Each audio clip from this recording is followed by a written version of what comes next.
मैं देवराज इंद्र की पत्नी हूँ, शची। और मैं रंभा। भीतर चलिए ना। देवी लक्ष्मी कब से आपकी प्रतीक्षा कर रही है।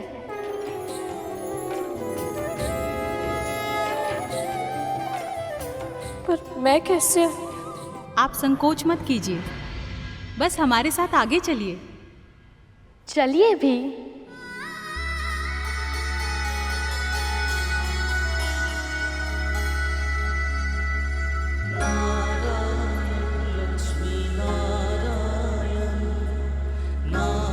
माँ लक्ष्मी के निवास स्थान के दर्शन करने का सौभाग्य मिल रहा है मुझे। ये सब केवल गरुड़ के कारण ही संभव हो पाया है। गुरु दत्तात्रेय का आशीर्वाद फल रहा है, अन्यथा मुझे भागन को माँ लक्ष्मी के दर्शन का लाभ कैसे मिलता।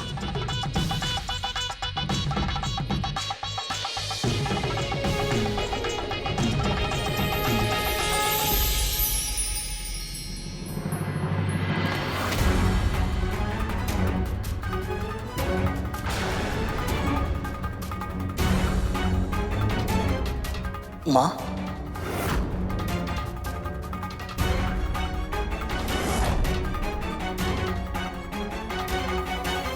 भ्रम हुआ होगा मुझे। 2 पांव पर चलकर 7 लोग पार करना असंभव है ये। और मुझसे पहले पहुंच जाए इस बात का तो प्रश्न ही नहीं उठता। मैं सही कह रही हूं ना गरुड़?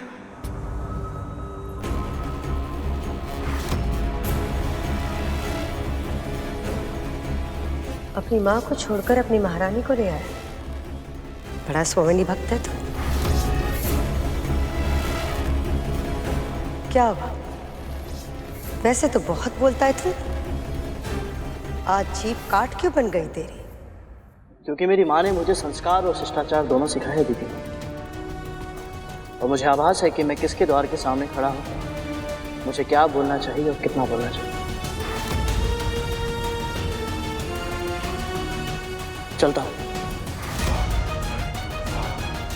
आज्ञा दीजिए महारानी, वैकुंठ में प्रभु नारायण प्रतीक्षा कर रहे होंगे।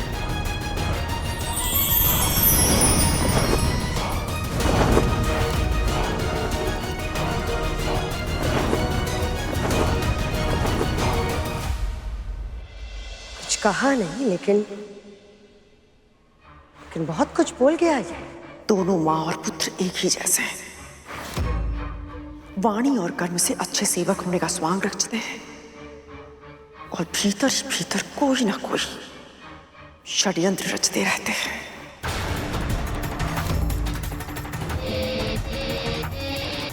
कद्रू, तुम्हारे चेहरे पर ये दाग, इससे पहले भी दाग थे ना?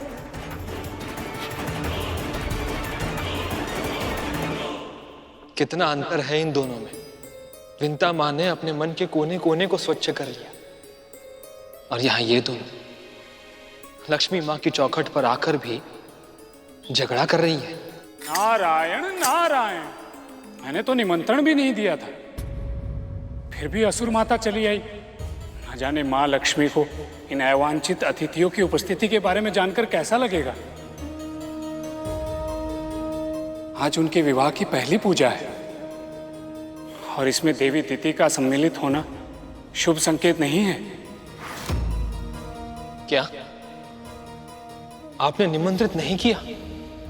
कहीं ऐसा न हो कि उनके भीतर का असुर तत्व उत्सव का वातावरण देखकर और भड़क जाए,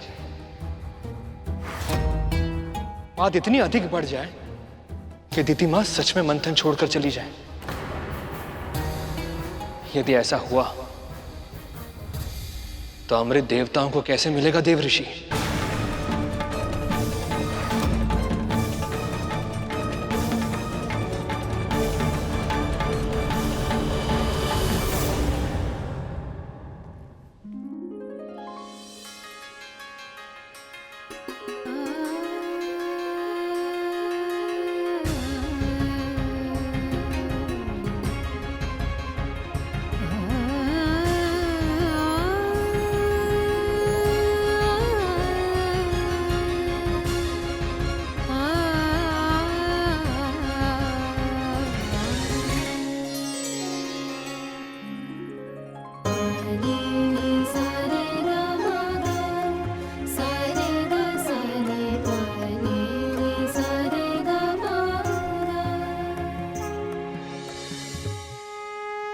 ये देखिए, ये बहुत अच्छा है ना?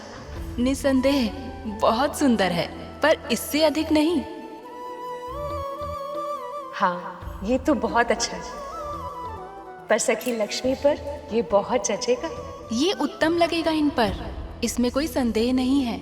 पर इसे देखिए, ये और भी अधिक सुंदर लगेगा। सत्य कहूँ तो हमारी पुत्री लक्ष्मी पर तो सब कुछ ही बहुत सुंदर लगता है। आप दोनों वाद विवाद ही करते रहेंगे या इन आभूषणों में से कोई एक चुनेंगे भी?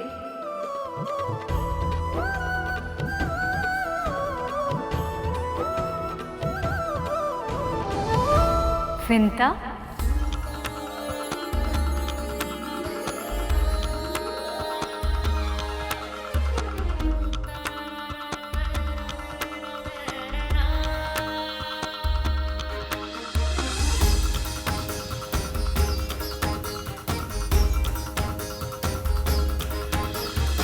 अच्छा हुआ तुम आ गई। यहाँ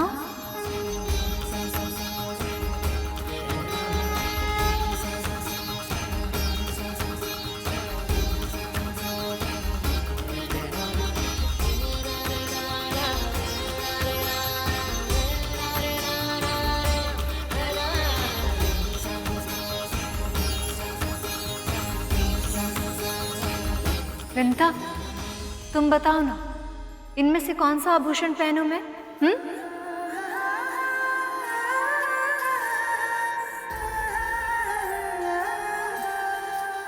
मैं बताऊं?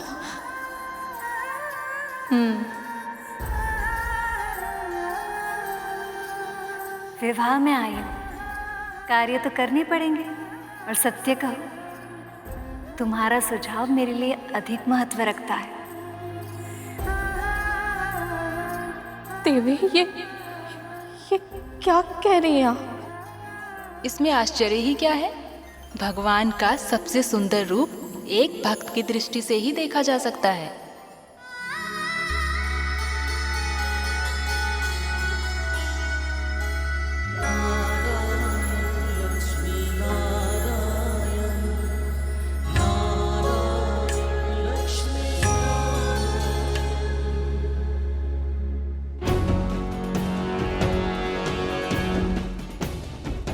यहाँ कोई चहल पहल क्यों नहीं दिखाई दे रही है?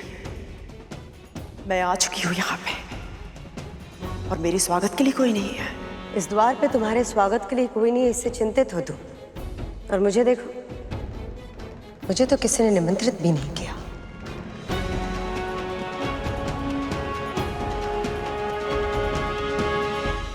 और फिर भी तुम यहाँ चली गई। कद्रू, अगर प्रश्न तुम्हारे पुत्रों की सुरक्षा का होता तो तुम भी यही करती। ये सत्य है कि मंथन के कारण देवताओं के साथ संधि हुई है हमारी, पर अभी भी संदेह समाप्त नहीं हुआ मेरा। ये सब मेरे पुत्रों के साथ षड्यंत्र करे, ये होते हुए नहीं देख सकती मैं। और वैसे भी अब जब मैं आ गई हूं तो इन सबको स्वागत सत्कार करना ही पड़ेगा मेरा। और स्वागत सत्कार है क्या कदम, मेरा महत्व इतना अधिक है कि आज अखंड ज्योत की रीत में देवी लक्ष्मी वही दिया जलाएंगी जो मैं भेंट करूंगी, क्योंकि मेरा दिया सबसे सुंदर है।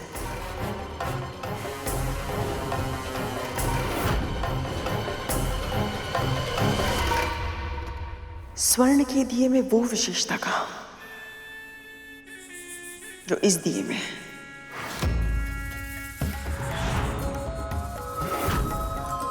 देख लेना तुम,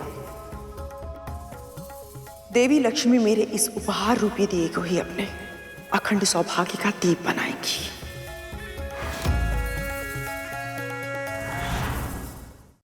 मुझे तो अब तक विश्वास नहीं हो रहा कि मैं आप सबके बीच हूँ।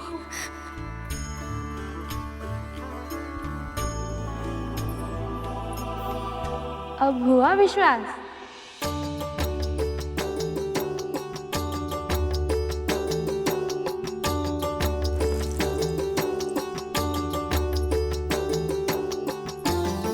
बड़े मूल्यवान आंसू हैं ये, इन्हें संभाल कर रखे। यदि गवा दिए तो फिर विदाई के समय कहाँ से लाओगी?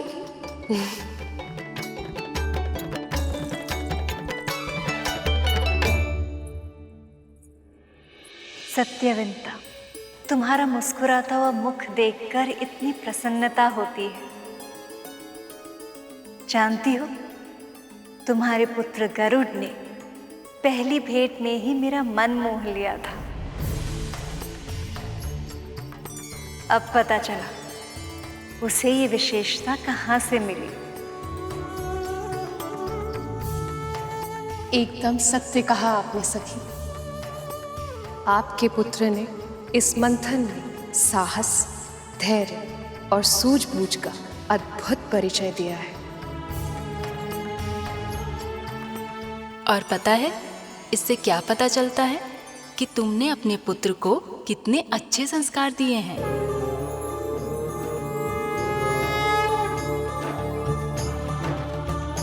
मैं कैसे कुछ दे सकती हूँ?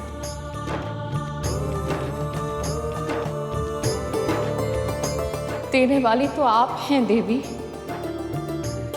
आप सबकी कृपा दृष्टि मेरे परिवार पर बनी रहे, और कुछ नहीं चाहिए मुझे।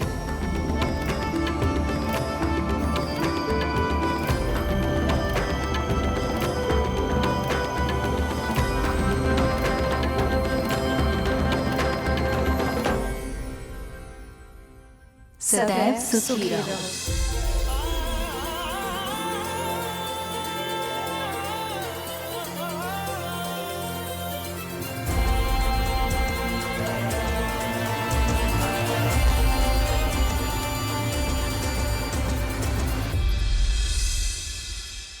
उठो विंता,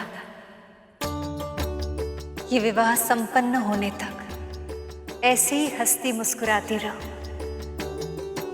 तुम्हारे जीवन में जो भी कष्ट और दर्द थे वो सारे मेरे चौखट में छूट गए हैं।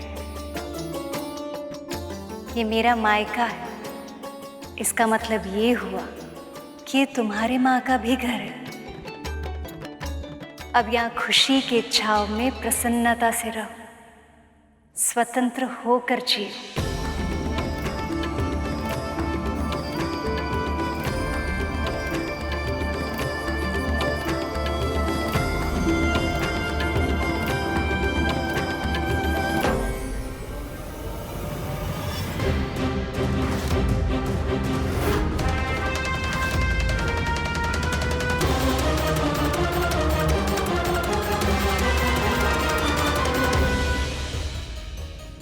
मूषक जी, तनिक शीघ्रता कीजिए, अन्यथा विलंब हो जाएगा। प्रयास तो कर रहा हूँ प्रभु, किंतु इससे अधिक वेग से नहीं चल पा रहा। यदि मूषक जी इसी वेग से चलते रहे तो हम वैकुंठ समय पर पहुँच ही नहीं पाएंगे। ये विंता मुझसे पहले कैसे पहुंच गई यहाँ? तुम्हें क्या लगता था कद्रू? दत्तात्रेय ने से केवल दर्शन दिया है, कोई विशेष शक्ति या आशीर्वाद नहीं दिया। इसका पुत्र तो पहले से ही शक्तिशाली था, पर अब देखो किन लोगों के साथ बैठकर हंसी ठिठोले कर रही है ये।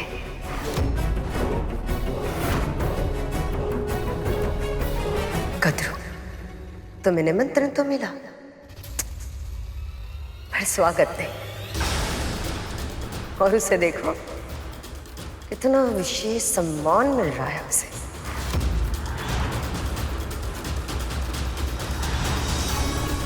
मुझे एक बात समझ में नहीं आती, यहाँ पर महारानी कौन है और दासी कौन?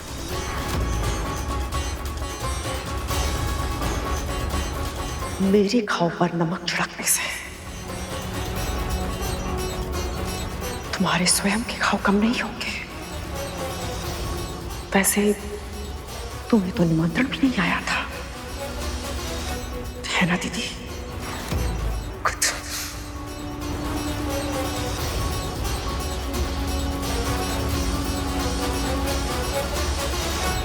देवी,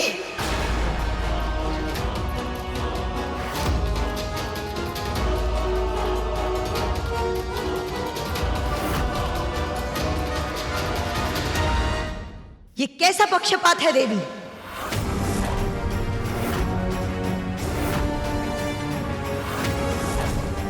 ये क्या कह रही हैं आप? जो भी मन में है विस्तार से कहिए।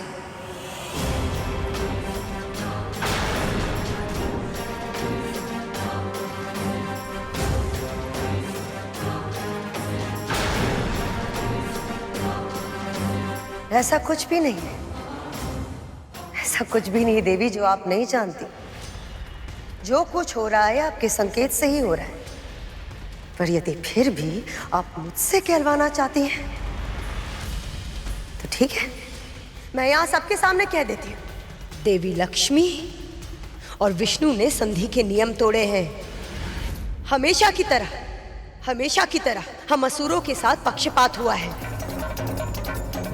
जब मंथन की आवश्यकता थी तो नारद कैसे हाथ छोड़कर पीछे पीछे चले आए, और आज दृष्टि चुराकर बिना निमंत्रण दिए चले गए। देव ऋषि, क्या ये सत्य है? जी प्रभु, मैंने जानबूझकर असुरों को आमंत्रित नहीं किया है।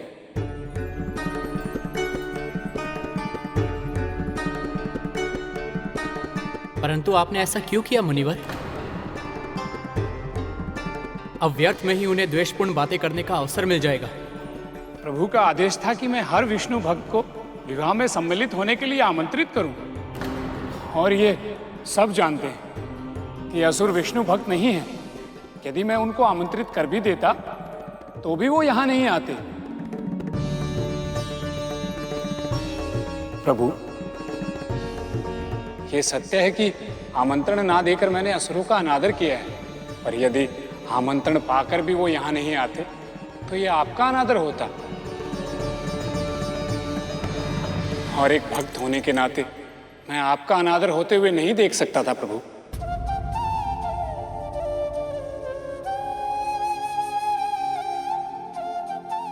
आपके तर्क काटे हैं देव ऋषि, किंतु बिना निमंत्रण के देवी दीति लक्ष्मी के पास पहुंच गई और वहां उत्सव के वातावरण में कड़वाहट घोल रही हैं वो।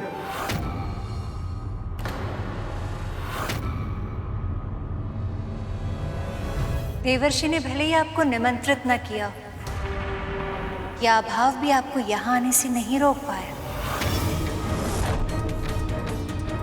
जिसे जहां होना होता है वो वहां पहुंच जाता है, फिर चाहे कोई कितना भी प्रयास क्यों ना करे, वो उसे रोक नहीं पाता। मैं बस इतना जानना चाहती हूँ कि स्वर्ग के राजा बलि और उनकी माँ को छोड़कर एक दासी को इतना महत्व क्यों दिया जा रहा है? ऐसा क्या किया इसने जो ये इतने सम्मान के योग्य बन गई?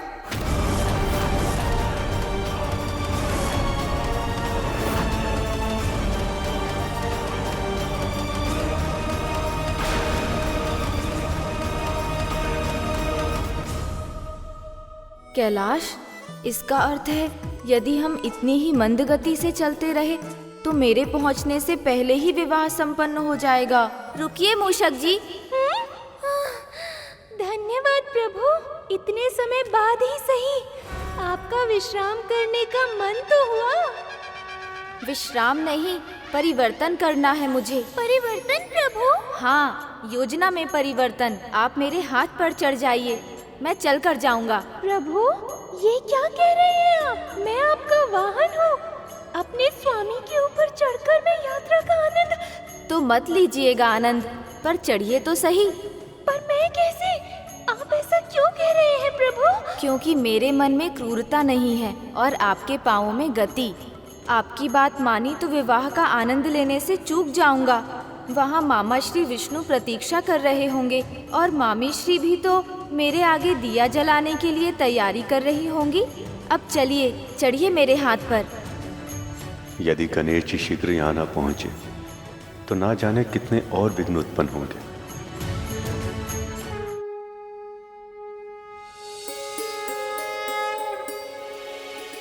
चिंतित ना हो सका, वहां देवी लक्ष्मी के संग पार्वती भी हैं। वो संभाल लेंगे।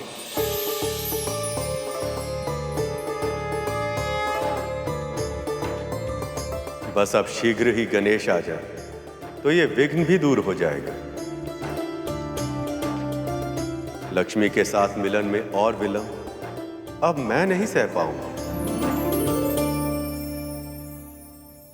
आपकी बात मानी तो विवाह का आनंद लेने से चूक जाऊंगा। वहाँ मामा श्री विष्णु प्रतीक्षा कर रहे होंगे और मामी श्री भी तो मेरे आगे दिया जलाने के लिए तैयारी कर रही होंगी। अब चलिए, चढ़िए मेरे हाथ पर।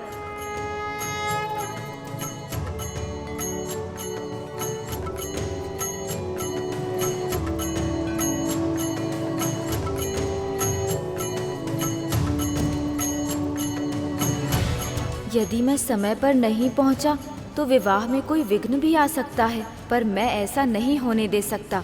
मुझे समय पर पहुंचना ही होगा, चाहे कुछ भी क्यों ना हो जाए।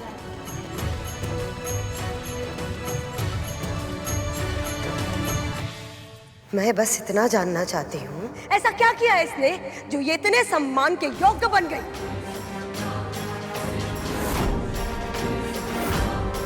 मेरे मन में भी यही प्रश्न घुमड़ रहा था। अच्छा हुआ दीदी ने पूछ लिया। कितनी संकुचित सोच है आपकी। विवाह जैसे पवित्र अवसर पर, देवी लक्ष्मी के निवास स्थान पर आप विंता को एक दासी के रूप में देख रही हैं।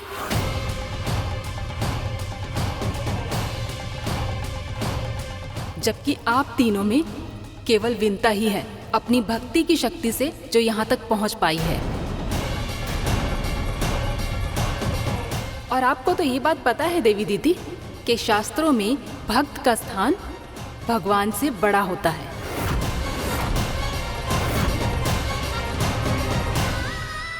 ये अपनी आस्था से यहाँ तक पहुँची हैं और इसीलिए हर विशेष सम्मान के योग्य हैं। चाहे जो कुछ भी हो देवी, एक दासी को मुझसे ज्यादा सम्मान देना यह अनुचित है।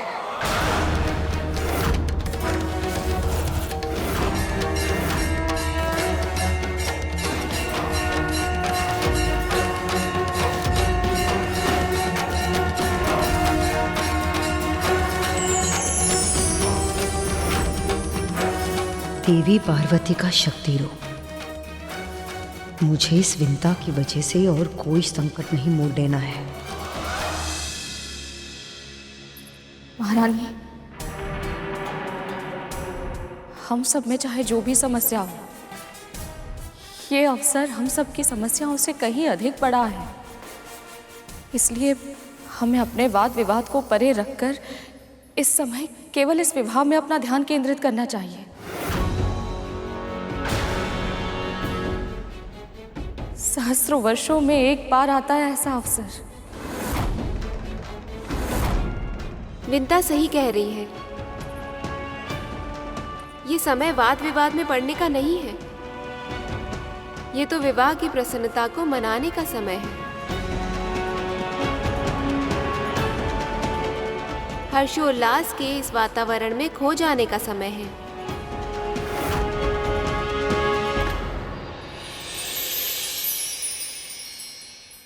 महाराज बलि, आप तो त्रिलोक जय, सर्वशक्तिमान, सर्वज्ञानी हैं। आपने यहाँ आने का कष्ट क्यों किया? मुझे क्षमा कर दीजिए गुरुदेव, बहुत बड़ी भूल हो गई मुझसे। भूल का आवास होने पर क्षमा करने से कोई लाभ प्राप्त होता नहीं है। कितना समझाया था मैंने आपको, और आपके मन में तो अमृत प्राप्त करके आत्मनिर्भर बनने की हट जड़ पकड़ चुकी थी। पुनः जीवित होने के लिए अपने गुरु पर निर्भर रहने की व्यवस्था से मुक्त होना चाहते थे आप। मैंने बार बार आपको समझाया, किंतु आपने मेरे हित वचनों पर तनिक भी ध्यान नहीं दिया। और मेरे पास आपके लिए कोई सुझाव नहीं है। गुरुदेव, मेरी बात तो सुनिए। देवी लक्ष्मी ने देवराज और अन्य देवताओं की श्री लौटा दी, और अब उन्हें अमृत भी मिल गया, तो हम असुर बहुत बड़े संकट में फंस जाएंगे। सहायता कीजिए गुरुदेव, मुझे मेरी भूल के लिए क्षमा कर दीजिए। तो ये सब विष्णु की चाल थी।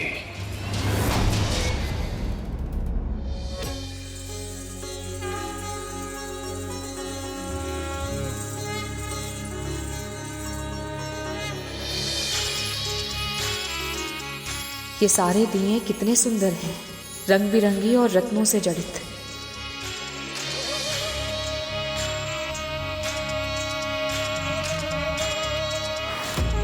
इन दियों के समक्ष मेरे मिट्टी से बने हुए इस दिए का कोई मूल्य नहीं है। माता लक्ष्मी को विशेष लोगों द्वारा लाए गए विशेष दिए ही समर्पित होने चाहिए।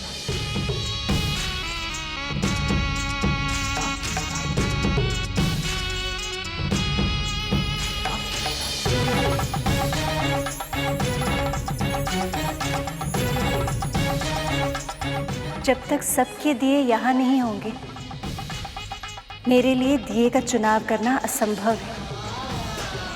पर यहाँ तो सबके दिए पहले से ही रखे हुए हैं सखी।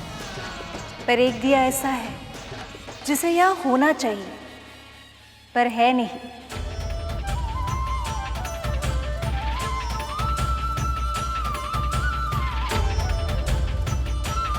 वो दिया विंता का है।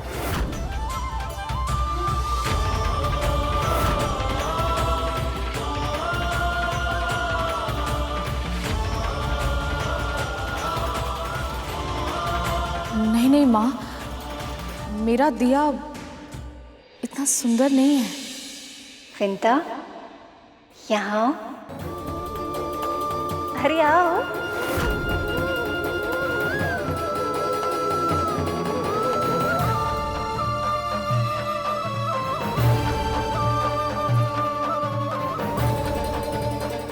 दिखाओ तो अपने आंचल में क्या छुपा रही हो।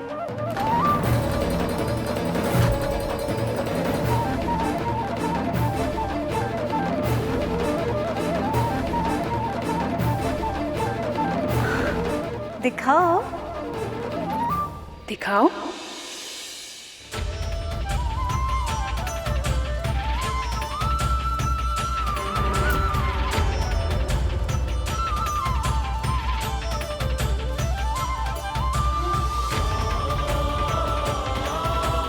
मिट्टी का दिया हमारे स्वर्ण और मणि जड़ित दिए के सामने इसका क्या महत्व है?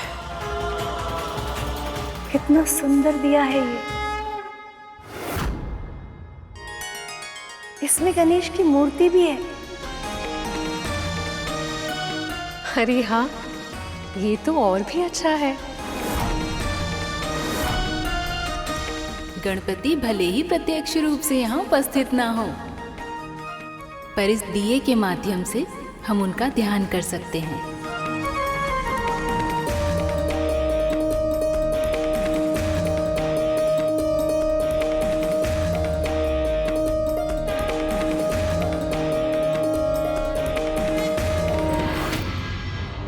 अपनी शक्ति लक्ष्मी को वापस प्राप्त करने के लिए उन्होंने आप सभी का उपयोग किया है। हाँ गुरुदेव, और अब उन दोनों के विवाह के लिए क्षीर सागर के मंथन को भी रोक दिया है। माया और छल विष्णु की कार्य पद्धति के अभिन्न अंग है। मैं जानता था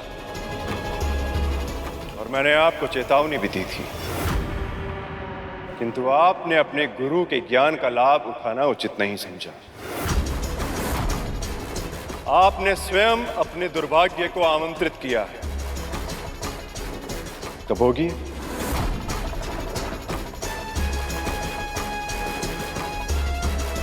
तो क्या आप सहायता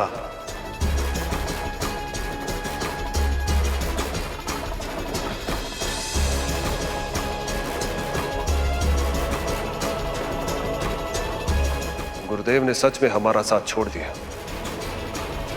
अभी सनेश से कौन बचाएगा हमें?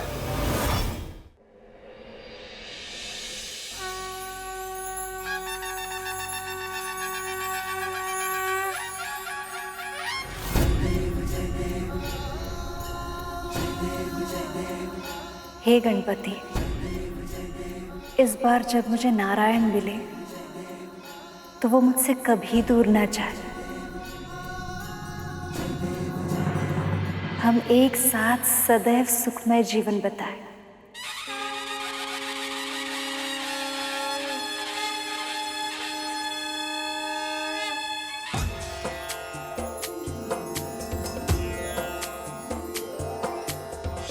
लाल चढ़ायो अच्छा गजमुख को, जोंदिल लाल विराजे सुत गौरी हर को। हाथ लिए गुड़ लड्डू साई सुरवर को, महिमा कहे न जाए लागत हूँ पद को। अखंड दीप जल गया है सखा। इस क्षण से विवाह की प्रक्रिया भी आरंभ हो गई है। बधाई हो प्रभु, बधाई हो सखा। बधाई हो। लगता है गणेश यहाँ आने की जगह सीधे वहीं चले गए। अब मुझसे और प्रतीक्षा नहीं होगी, हम शीघ्र ही हल्दी आरंभ करेंगे। नारायण नारायण। अखंड दीप भी जल गया, परंतु मां अब तक नहीं आई। क्या वो सच में इतने दुर्लभ अवसर की साक्षी नहीं बन पाएगी?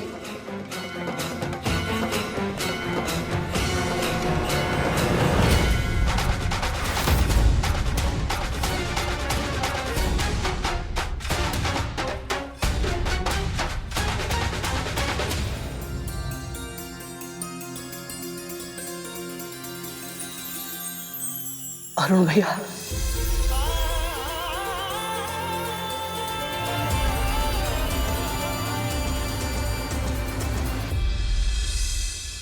यदि मैंने अब भी सहायता नहीं की तो असुर बहुत बड़े संकट में फंस जाएंगे। इसे संभालना ही होगा। रुकिए महाराज।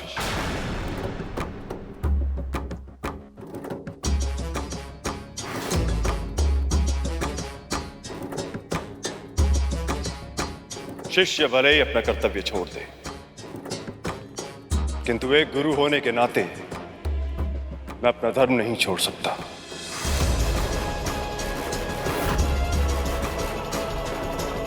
मैं आपकी सहायता करूंगा।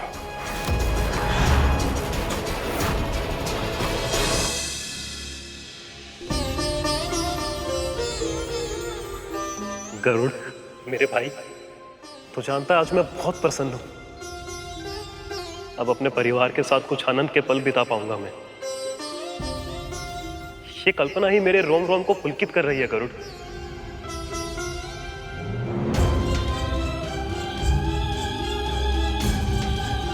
क्या हुआ गरुड़?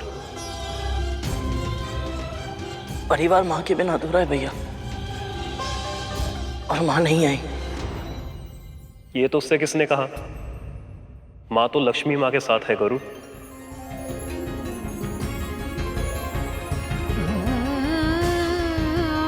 सच? मैं सत्य स्वरूप सूर्य का सारथी हूं गरुड़। मैं कभी झूठ नहीं बोलता।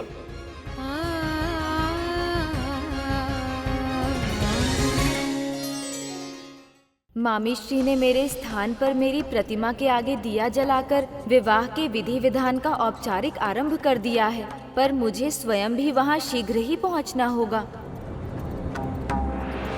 इतने वेग से क्यों जा रहे हैं प्रभु? मुझे भय लग रहा है। कुछ करना होगा। प्रभु क्षमा कीजिएगा, पर लगता है कि आपको निमंत्रण देना केवल औपचारिकता ही थी।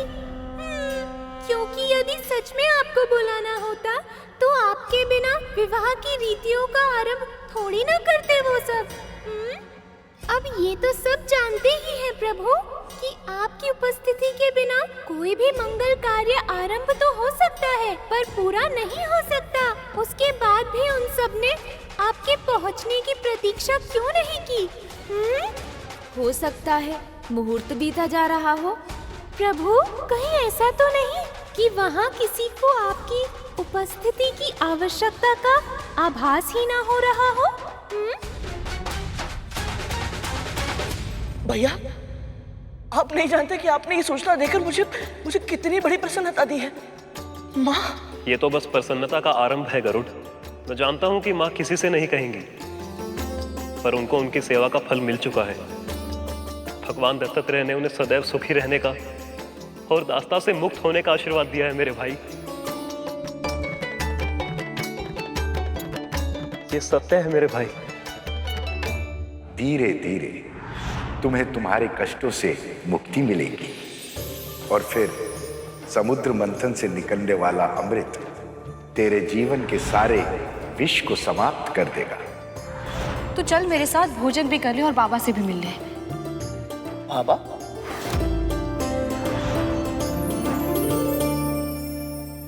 मैं बहुत दुर्भाग्यशाली हूँ भैया। मुझे भगवान दत्तात्रेय से मिलने का अवसर प्राप्त हुआ था और मैंने अपनी अज्ञानता में उसे खवा दिया। तो चिंता मत कर गरुड़, सही समय आने पर तुझे उनके दर्शन अवश्य होंगे। तो बस अभी इसी बात का ध्यान रख कि असुर कुछ समस्या उत्पन्न ना करते। देवी लक्ष्मी वापस आ चुकी है। इसका तात्पर्य यह है कि विष्णु पहले से अधिक शक्तिशाली हो चुके होंगे।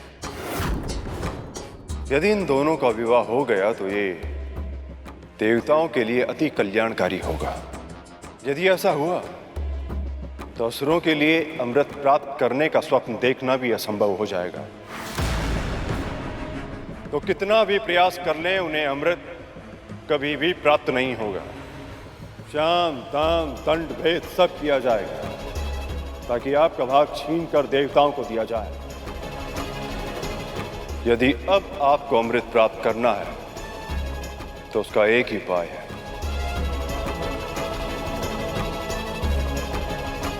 कर पाएंगे? कौन सा उपाय गुरुदेव? इस समय जब सभी का ध्यान विवाह पर केंद्रित है, आप सभी असुरों को मिलकर क्षीर सागर का मंथन करके उसमें से अमृत निकालना होगा।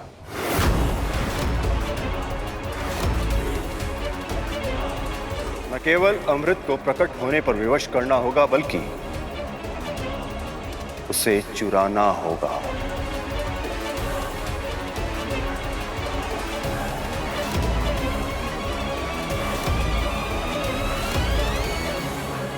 अब तक इस मंथन का उद्देश्य मेरे लिए प्रभु विष्णु और माता लक्ष्मी का मिलन ही था भैया, परंतु ये जानने के बाद कि इस मंथन से निकलने वाला अमृत माँ की मुक्ति से जुड़ा है, मैं इसे प्राप्त करने की मार्ग में कोई रुकावट नहीं आने दूंगा। एक बार हम गुरुदेव की आज्ञा का पालन ना करके पाप कर चुके हैं, पर ऐसी मूर्खता और फिर नहीं करेंगे। आपके वचन को ब्रह्म वाक्य मानकर उसका पालन करेंगे हम असुर। अमृत प्रकट होगा भैया, और मैं ये निश्चित करूंगा कि ये योग्य पक्ष को ही प्राप्त हो। मैं अमृत की रक्षा अवश्य करूंगा भैया, फिर चाहे इसके लिए मुझे अपने प्राण ही क्यों न देने पड़े।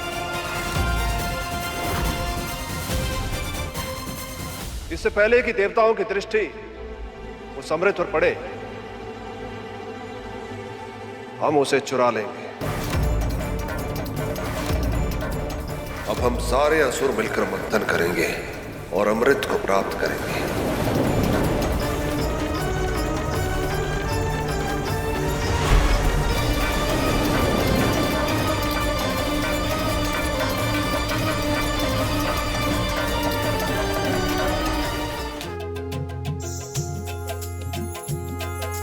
उमंगों की घटा छाई, खुशियों की छटाई,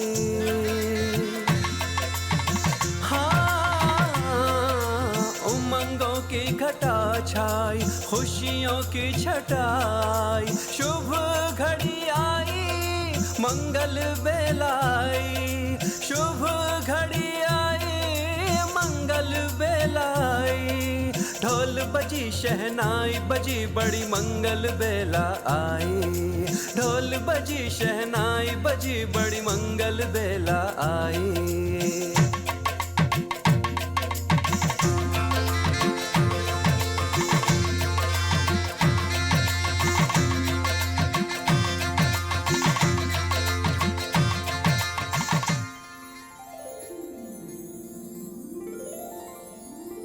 वायु, ये हल्दी की रीति कब आरंभ होगी? प्रभु विष्णु को हल्दी लगते देखने की बड़ी उत्सुकता है मुझे। मामा जी, हल्दी रेत निभाने का कार्य तो सदा स्त्रियां करती आ रही हैं और सभी देवियां तो मामी जी के पक्ष में चली गई। अब आपके लिए हल्दी पीसेगा कौन और लाएगा कौन? कार्तिकेय, ये दायित्व भी वही देवियां निभाएंगी जिन्होंने महादेव को वर बनाया था। बहुत ही अच्छा विचार है सखा। परंतु प्रभु वो कौन है?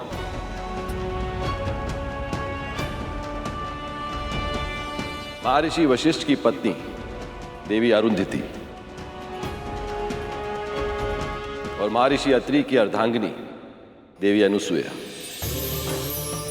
इस कार्य के लिए उन दोनों से उत्तम और कोई है ही नहीं। तो फिर विलंब किस बात का?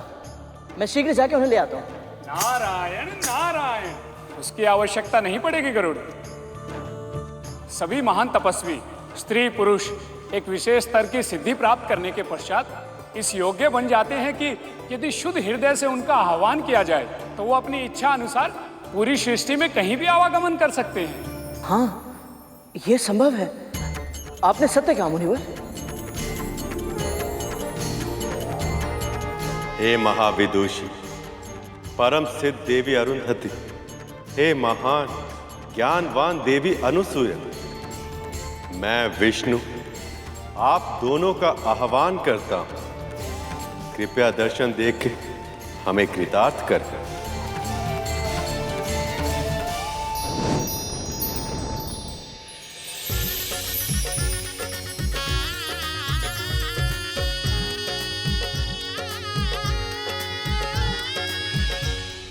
इससे पहले कि विवाह समाप्त हो जाए, इससे पहले कि देवताओं को हमारी योजना की भनक लग जाए, हमें ये मंथन स्वयं पूरा करना होगा। और ये कैसे संभव है महाराज, जब वासुकी की एक ओर सभी देवता थे और दूसरी ओर हम सभी असुर, हम दोनों पक्षों की सम्मिलित शक्तियां मिलकर भी मंदराचल पर्वत का मंथन नहीं कर पाई थी। देवताओं के बिना केवल हम असुर ये मंथन कैसे कर पाएंगे महाराज? यह असंभव है। यदि सबको लगता है कि यह असंभव है तो यह असंभव ही बन जाएगा। तुम सभी अभी तक विष्णु की माया को समझ नहीं पाए। उन्होंने जानबूझकर मंथन के कार्य को अधिक कठिन बनाकर प्रस्तुत किया ताकि तुम सबका आत्मविश्वास टूटे। तुम हतोत्साहित हो।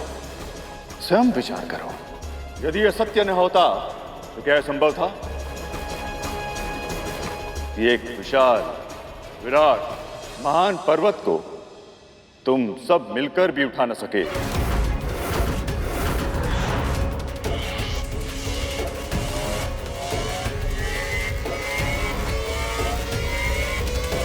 उसे एक अकेला पक्षी उठा ले।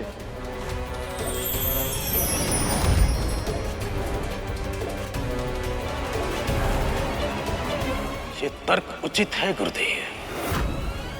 इसका अर्थ यह है कि विष्णु आरंभ से ही हमारे साथ छल करता आ रहा है। धन्यवाद देवी, आप दोनों का वैकुंठ में स्वागत है। विवाह की बहुत बहुत बधाई प्रभु।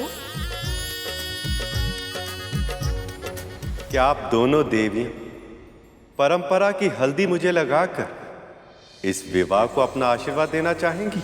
आपको हल्दी लगाने का अवसर हमें मिल रहा है, इससे बड़ा सौभाग्य हमारे लिए और क्या होगा प्रभु। आपने हमें ये गौरव दिया, इसीलिए आप सभी का बहुत बहुत धन्यवाद।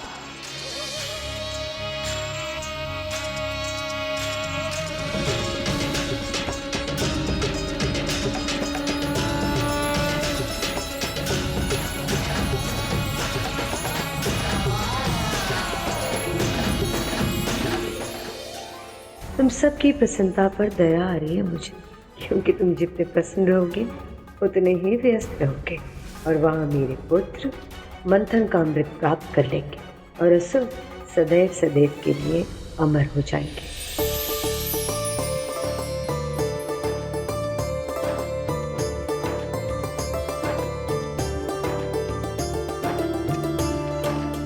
माँ, आप दोनों क्यों कष्ट कर रही हैं? मुझे आदेश दीजिए, मैं करता हूँ। विवाह की हल्दी तो माँ ही पीसती है पुत्र, शगुन होता है ये। सच में? लगता है तुमने अब तक कोई विवाह नहीं देखा। हाँ माँ, मन तो बहुत है, परंतु क्या करूं, अरुण भैया मानते ही नहीं। पर गरुड़, मुझसे बड़े तो शेषनाग भैया हैं, इसीलिए विवाह पर हमसे पहले अधिकार भी इनका है और कर्तव्य भी। क्यों शेष भैया? अरे बात तो प्रभु के हल्दी से आरंभ हुई थी, मेरे विवाह तक कहां पहुंच गए? अनूठा बंधन है ये विवाह। यदि अपने साथी से प्रेम हो तो ये बंधन मुक्त आकाश सा विशाल विस्तृत लगता है। यदि स्वामी स्वयं इस अद्भुत भावना का अनुभव करने जा रहे हो तो सेवक अधिक देर तक इससे दूर नहीं रह सकता।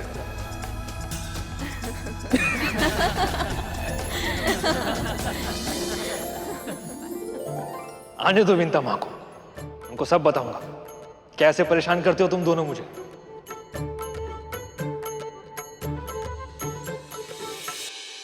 तो फिर हम क्या करें गुरुदेव?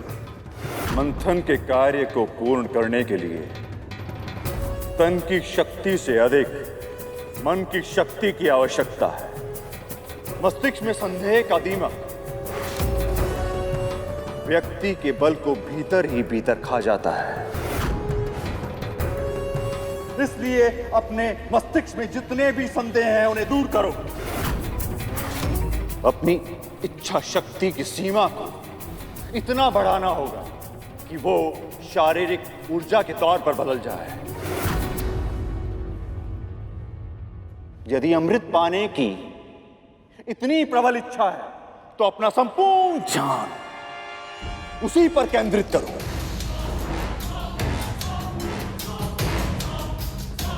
फिर जो चाहोगे अवश्य प्राप्त होगा। उत्तम उत्तम सुझाव है गुरुदेव। हाँ गुरुदेव, अब हम ऐसा ही करेंगे। हाँ, अब हम यही करेंगे गुरुदेव। परंतु एक बात का ध्यान रखना, इंद्र या अन्य किसी देवता को इस योजना की भनक तक न लगने पाए। नहीं लगेगी गुरुदेव, क्योंकि वो सब उस विष्णु के विवाह में व्यस्त जो हैं।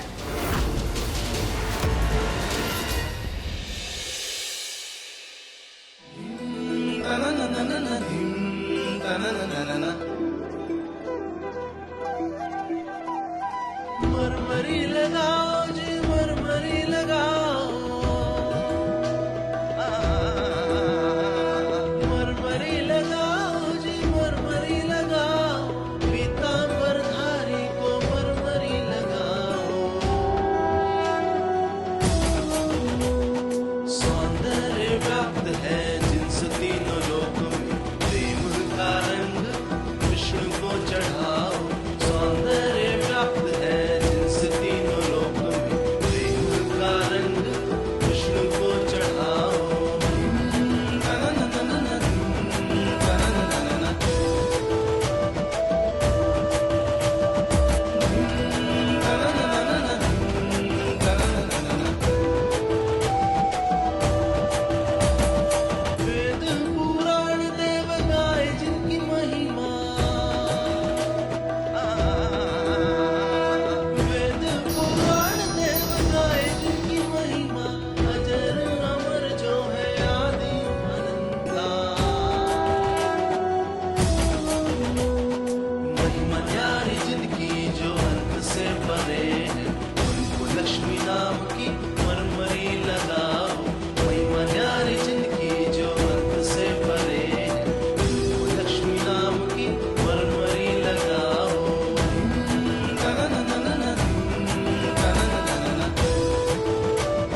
कार्तिक, आपने ये क्या कर दिया? स्वयं प्रभु से हट खेली।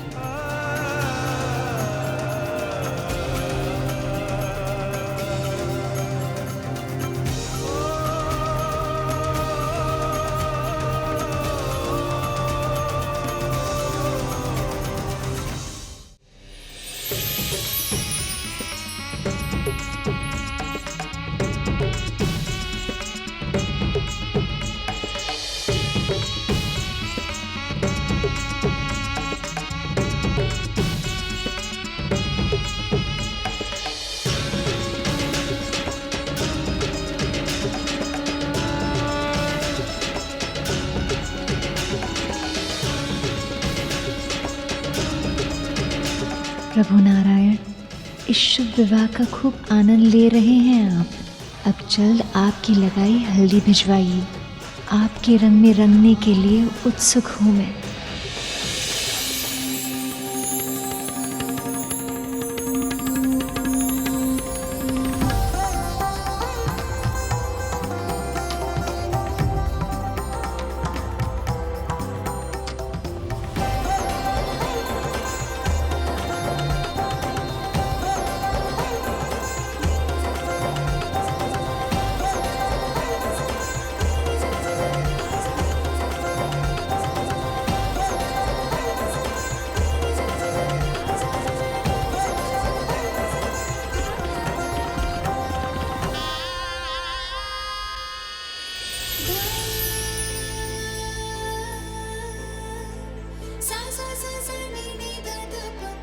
ये प्रभु की ही लीला है जो उनके प्रेम की वर्षा यहाँ तक हो रही है।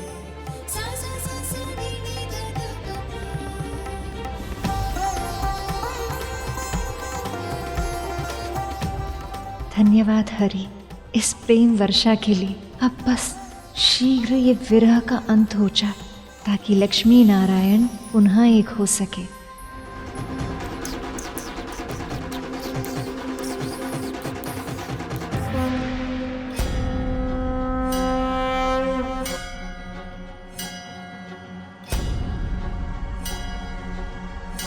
बस प्रभु, कब तक स्वयं को थकाएंगे आप? अब विश्राम कीजिए, आगे आपको मैं लेकर जाऊंगा। विलंब या विश्राम करने का समय नहीं है मूषक जी। मुझे आभास हो रहा है कि मामा श्री की हल्दी पूरी हो गई है। कहीं ऐसा ना हो कि मामी श्री की हल्दी भी मेरे बिना ही पूरी हो जाए। पर प्रभु, जब वो सब आपके बारे में नहीं सोच रहे तो आप इतनी चिंता क्यों कर रहे हैं? क्योंकि वो मेरे मामा मामी श्री हैं मूषक जी। सृष्टि के कल्याण के लिए इतने समय तक एक दूसरे से दूर रहे हैं वो, और अब जब उनके मिलने का समय आया है तो मैं नहीं चाहता कि वहाँ मेरी अनुपस्थिति के कारण कोई अनहोनी हो जाए। वैसे भी उन असुरों पर मुझे तनिक भी विश्वास नहीं है।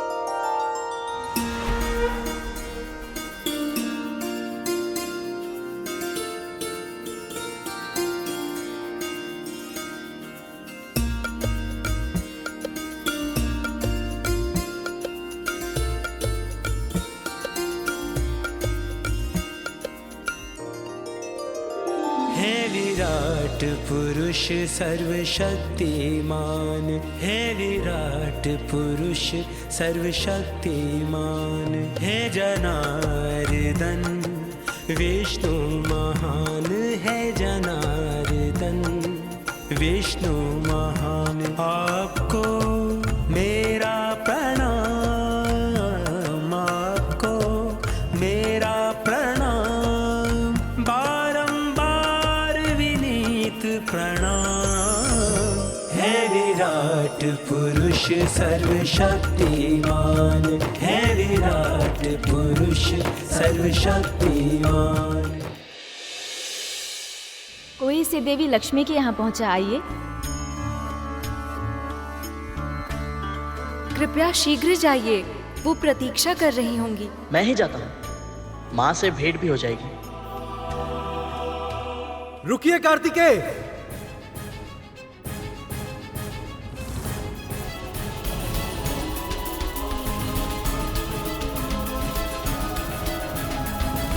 आप कैलाश से लंबी यात्रा करके आए हैं, थक गए होंगे, इसलिए इसे मैं लेकर जाऊंगा। आपकी बातों के फेर में मैं नहीं आऊंगा देवराज, इसे तो मैं ही लेकर जाऊंगा। क्षमा कीजिए, पर इस अवसर का सदुपयोग तो मैं ही करूंगा कार्तिकेय। आपको ऐसा क्यों लगता है कि इस अवसर को मैं जाने दूंगा? लाइए, दीजिए मुझे नहीं, मैं लेकर जाऊंगा। मैं लेकर जाऊंगा। इसे मैं लेकर जाऊंगा देवराज। मैं लेकर जाऊंगा कार्तिकेय। मैं लेकर जाऊंगा देवराज। मैं लेकर जाऊंगा। आप छोड़िए इसे, आप छोड़िए इसे, मैं लेकर जाऊंगा।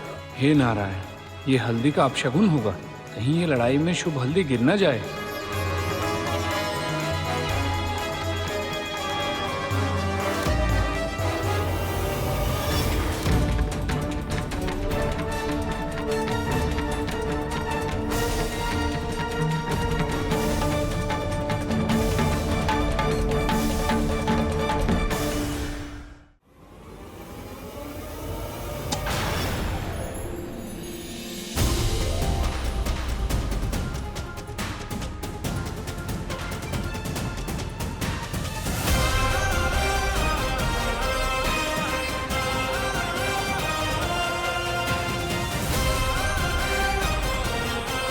नारायण नारायण। गरुड़, इस हल्दी को तुम लेकर जाओ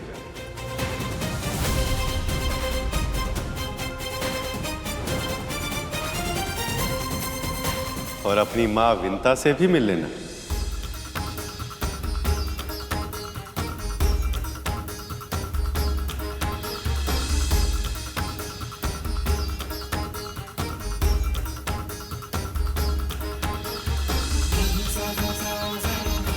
जो आज्ञा प्रभु।